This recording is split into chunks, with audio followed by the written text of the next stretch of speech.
Well, this is a 24-hour-a-day operation. I'm told there are about 50 crew members. That's local firefighters, people from the North Carolina Forest Service, and even firefighters from out of state who have responded here in just a short period of time. They are working the overnight shift. Their top priority, keeping these flames away from homes and away from buildings. They're also going to be monitoring the wind, monitoring conditions on the ground, and making sure that these flames do not jump the lines, but also being prepared to act in case they do. At this point, 750 acres charred at least. That is a number that has doubled since 1 o'clock this afternoon. It is 0% contained, and there is still no word on what caused all of this. We do know so far, and we hope it remains this way, no deaths, no injuries, and no damage to any buildings. Now, we do have rain coming tomorrow in Stokes County and beyond. We hope we have lots of it, but a spokesperson for NC Forest tells me even if it absolutely pours tomorrow,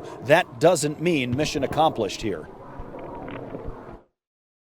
We're here for the long haul. Even if we do have a significant rain event, it's not going to put out the fire. It'll give us the ability to go in there and directly attack and go direct on the fire as far as a rain event goes.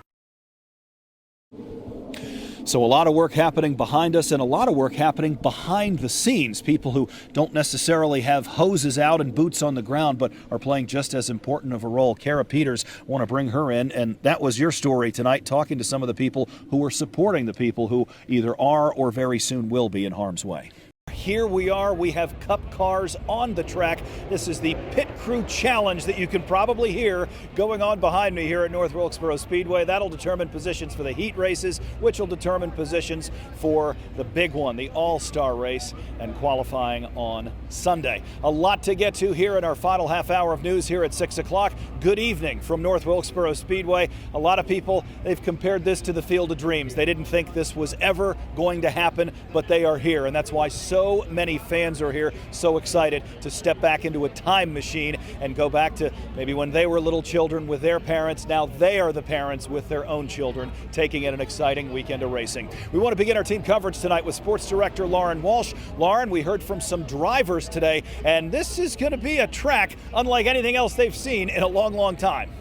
It has been a wonderful day. I've been out here since a little before noon or so. We've seen a steady flow of people coming through. We've got 9 boxes already filled off in the Second Harvest truck. We've taken in a lot of money, and in fact, I am pleased to be able to report just a little bit ago, Second Harvest confirmed that we have now surpassed, you have now surpassed 1 million meals donated to Second Harvest Food Bank this year, and it's still July. We entered the day needing about $12,000 or so worth of donations. Every $1 is worth 7 meals towards Second Harvest Food Bank. We are closing in on $18,000 worth of donations today. A good chunk of that has come today in the form of check and cash here. You've also made a lot of great donations online on our website, WXII12.com. We've got a QR code that makes it super easy. Again, every dollar is worth 7 meals. We've talked to a couple of people today who said, you know, wasn't that long ago